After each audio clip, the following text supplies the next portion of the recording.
So I'm 36 years old, and my first experience with the video game business was neighbors who were wealthier than us bringing home an Atari 2600 and playing it. And it was a pretty definitive moment for me. I also remember going to school and on an Apple II playing a game called Where in the World is Carmen Sandiego, which was the first, awesome game, which was the first time I played a game kind of in the school context. And when you ask most people about the video game business and what's significant, most people think that the Atari 2600 is really sort of the nexus, the catalyst of the video game business, but I actually think that Where in the World is Carmen Sandiego is probably the most important video game ever made, principally because it was the first and the last time that parents, teachers, and kids all agreed that a video game was awesome. Now, that was a long time ago. In fact, it was 1987. And it may surprise you to know that Where in the World is Carmen Sandiego continues to be the last substantial giant hit in the edutainment business, despite the fact that it was 1987, which is such an incredibly long time ago, and I'm only 36, so you can do the math, that things are completely different today from when they were. Just as a simple example, in 1987, we thought this guy was kind of crazy. Then we met this dude, who has really changed our perspective on that subject. Things have changed. Anti-Bush political humor goes a long way in Western Europe. Okay. So between 1987 and now, I played a lot of this game called Civilization, which was designed by a guy named Sid Meier. In fact, I spent about 8,000 to 10,000 hours of my life playing Civilization, which is a long time I probably should have spent studying. But nonetheless, I managed to turn this love of video games into a job. First working on the Game Developers Conference, helping to start the first successful digital distribution company in games called Trimedia, and then now writing the gamification blog, and I'm author of 2 books on the subject of gamification, including the recent Gamification by Design, which is published by O'Reilly, and I chair the Gamification Summit, which is an event that brings all this stuff together. So in many ways, I am parents' sort of dream of how somebody can turn a sedentary lifestyle of playing video games into an actual career that pays real money. And so when I get invited to an event like this, I'm sure that all of you expect me to get up here and say, games are awesome for your children, right? Because I'm a games guy and this is how I make my living. Games will help children. But instead, I want to ask you a different question, which is really, who needs games help? And so I started this process by thinking about reading a particular article in the New York Times recently. And in the article, a neuroscientist was talking about how children were presenting themselves with attention deficit disorder. And their parents would come in and they'd say, my kid can't possibly have ADD because they're super, super good at focusing on video games. But when they go to school, they're really bad. And the neuroscientist was debunking this idea, right, in the article. She trotted out researchers like Dr. Christopher Lucas at NYU, who said games don't teach the right kind of attention skills, right, where kids have sustained attention where they're not receiving regular rewards. And she trotted out experts like Dr. Dimitri Christakis at the University of Washington, who said that kids who play a lot of video games may find the real world unpalatable or uninteresting as a result of their sensitization to games. And so I sat there and I thought to myself, I was scratching my head and I thought to myself, is it that our children have ADD, or is our world just too freaking slow for our children to appreciate? Seriously, consider the picture you're looking at right now, like in my era, even my grandfather's era, sitting down on a Sunday afternoon to read a good book with a cup of tea. Like, I just have to say, I don't think that today's kids are ever going to do that. And the evidence is found in the games that they play. Consider the video game World of Warcraft. When I was growing up, the maximum skill that I was expected to display in a video game was simple hand-eye coordination, a joystick and a firing button. Today's kids play games in which they're expected to chat in text and voice, operate a character, follow long and short-term objectives, and deal with their parents interrupting them all the time to talk to them. Kids have to have an extraordinary multitasking skill to be able to achieve things today. We never had to have that. It turns out things like that actually make you smarter. Research by Arne May et al. At the University of Regensburg in Germany found that when they gave participants, and this was actually done on adults, simple tasks to learn like juggling, in 12 weeks, people who were asked to learn juggling display a marked increase in gray matter in their brain. On an MRI, you can see people get more gray matter after 12 weeks of learning juggling. And in 2008, they went back and redid the study to see why the gray matter increased, and they discovered it was the act of learning that produce the increased gray matter, not performance at the activity itself, which is a very, very interesting finding. It also may reinforce this idea, which should go over well here as well, that multilingual people outperform monolingual people on most standardized tests by about 15%.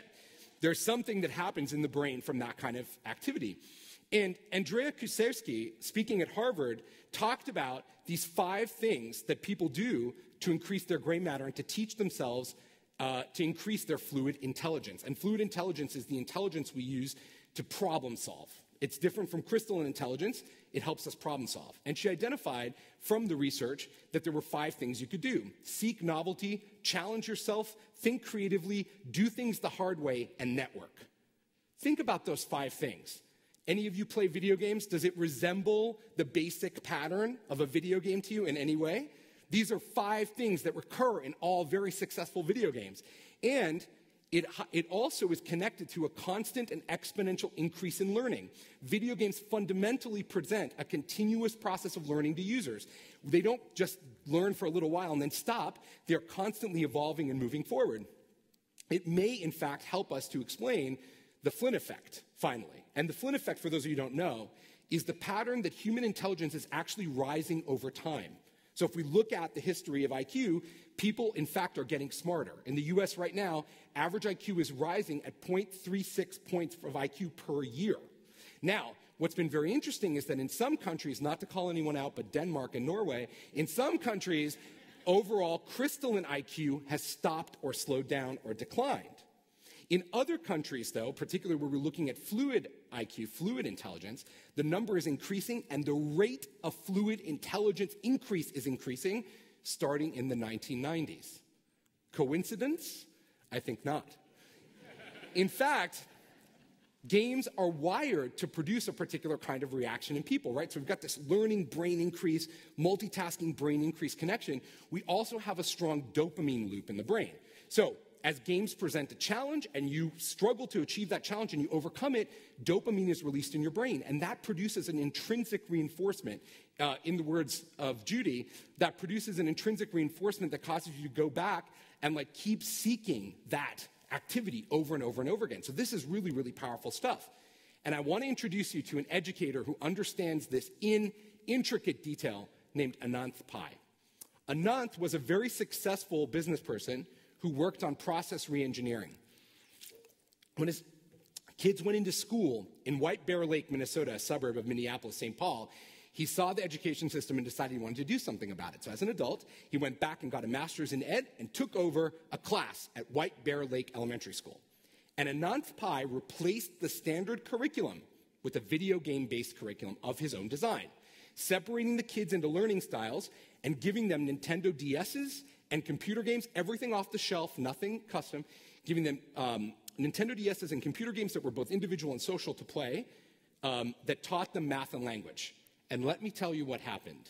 In the space of 18 weeks, Mr. Pi's class went from a below 3rd grade level in reading and math to a mid 4th grade level in reading and math in 18 weeks of a game-based curriculum. And more importantly, when you talk to the children, when they're interviewed on television, even away from Mr. Pi, when they're interviewed on television, they say 2 things over and over again that helps them learn in his class. Learning is fun, and learning is multiplayer. Whether they use those exact words or not, they say learning is fun and learning is multiplayer. And this is the key to making that experience really successful for kids. It's also true, though, that we need to talk about the relationship between kids and violence in games. Study after study very clearly tells you that violent games do not make children violent.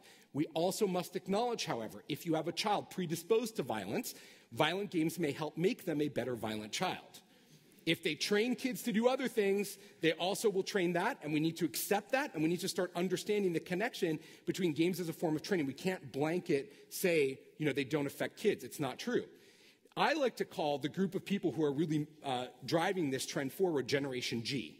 And there are 126 million millennials in the United States and the EU, plus younger kids who we can't yet count, that form Generation G. And what Generation G is different, in the way that Generation G is different from X, Y, and all the different generations that we may belong to, is that video games are the primary form of entertainment that Generation G is consuming. It is their primary form of entertainment. And this is already starting to have a tremendous effect on society. All around us, Generation G's desire for game-like experiences is reshaping industries. From Foursquare, which caused a mobile social networking ecosystem to actually start, to companies like Nike, and Coke and Chase, and also, of course, Zynga, which owes, much of its success to games. The trend that underlies this whole pattern is called gamification, and it's a word that many of you, I'm sure, have heard. And a simple definition of gamification is it's the process of using game thinking and game mechanics to engage audiences and solve problems. Part of the reason why gamification has become such an emergent topic right now is because of Generation G's effect on culture and society already. Their expectations are different. Some examples of gamification that you may have seen that are really fascinating to me are the emergence of in-dash games in cars. Today, if you buy a hybrid or plug-in electric vehicle, you will almost certainly see the product of $100 million worth of tooling and research and development in the form of a Tamagotchi-style game in a dashboard designed to make you a more ecological driver. It is a simple most of the game mechanics are very simple. A plant grows as you drive more ecologically and withers if you don't, like those virtual pets, Tamagotchi. This is an example of, gamification at work. Another really interesting example is a thing called Speed Camera Lottery, designed by Kevin Richardson, based in San Francisco, works for MTV. Awesome guy. And this is the concept in Speed Camera Lottery. You know those speeding cameras that you pass by and they take your picture and send you a ticket? So in many Scandinavian countries, the ticket that you get is actually based not on how fast you are going, but how much money you make. So the more you make, the bigger the ticket. So Kevin re-engineered a speeding camera in Sweden that instead of just giving tickets to people who drive over the speed limit that pass the camera, anybody who drives under the limit is entered into a lottery to win the proceeds of the people who speed. It is game thinking, that term I described earlier, the core foundation of gamification. It is game thinking in its purest and most beautiful form. Take a big negative reinforcement loop and turn it into a small incremental positive reinforcement loop. It had the effect of dropping speed by over 20% at the point of intervention. Corporations have also become aware of the trend of gamification and the effect of games on people like Generation G. Gartner Group says that by 2015, 70% of all the Global 2000, the biggest companies in the world, will be actively using gamification, and 50% of their process of innovation will be gamified, which is an astonishing, astonishing thing. It's a huge change. And what this all points to is a future that looks pretty different from the world that we live in today. Generation G and those driving the gamification meme forward are advocating for a different world. It's a world in which things move at a faster pace than they did for you and me. It's a world in which there are rewards everywhere for actions that people take. The rewards don't always have to be cash rewards. They can be meaningful status rewards, meaningful access rewards, meaningful power rewards. A world in which there's extensive collaborative play. This is one of the things that Generation G does so much differently than even my generation. I mean, I remember going to school and teachers struggling to come up with exercises that we could do as a team that would be graded as a team, right? In the end, those group exercises always boiled down to an individual score, which distorted the way that people behaved. But Generation G plays a lot of games that are purely collaborative, in which there is group value, and this will also affect our world in untold ways. And Generation G, the fun future, is a much more global world. It turns out that we are already out of touch. We are the generation most out of touch with our future or current children than any generation in history. We like to think that baby boomers' parents were the most out of touch people, right, in the world. They're the ones who had to deal with the summer of love and sex and drugs and all that kind of stuff. We still make phone calls. I mean, we are the ones with the problem, and we are going to be the most out of touch generation in history. Of course, it's also true, and I'm here to tell you, and I will be the one to tell you, the kids are all right. They're going to be just fine. And we don't need to worry, strictly speaking, about kids and games and the effect that it will have on the world. And not just are the kids going to be all right. Frankly, the kids are going to be awesome. But it's going to take your help to make the kids awesome. And I have a prescription for you. This is the best prescription anybody is ever going to write in your life. But I'm going to write it for you right now, in your mind. I don't have an actual pad. And just for clarity, disclaimer, I'm not actually a doctor. All right. So I am going to, however, write a prescription for you all. And this is the prescription that if you have children or you work with children or you desire to work with children or you want to change the world, this is the absolute positive best thing that you can do with your time from now until I see you in the retirement home on the coast of Spain or in the virtual world, wherever you choose to retire, which is get into the game with your kids. Stop fighting the game trend, if that's where you are right now. Don't fight the game trend. Become one with the game. Enter the game. Understand it. Understand the dynamic of how your children play the games that they play. Understand how their minds work from the context of the game outward rather than from the world outside inward. The world that we live in right now, the world of Sunday afternoons, drinking a cup of herbal tea, reading some old book, chilling out by the window, is over. And that's okay. There's a lot more things that we can do that are fun and engaging. And if you take away one thing from today's presentation, I hope it is you get a chance to go play with your kids. Thank you.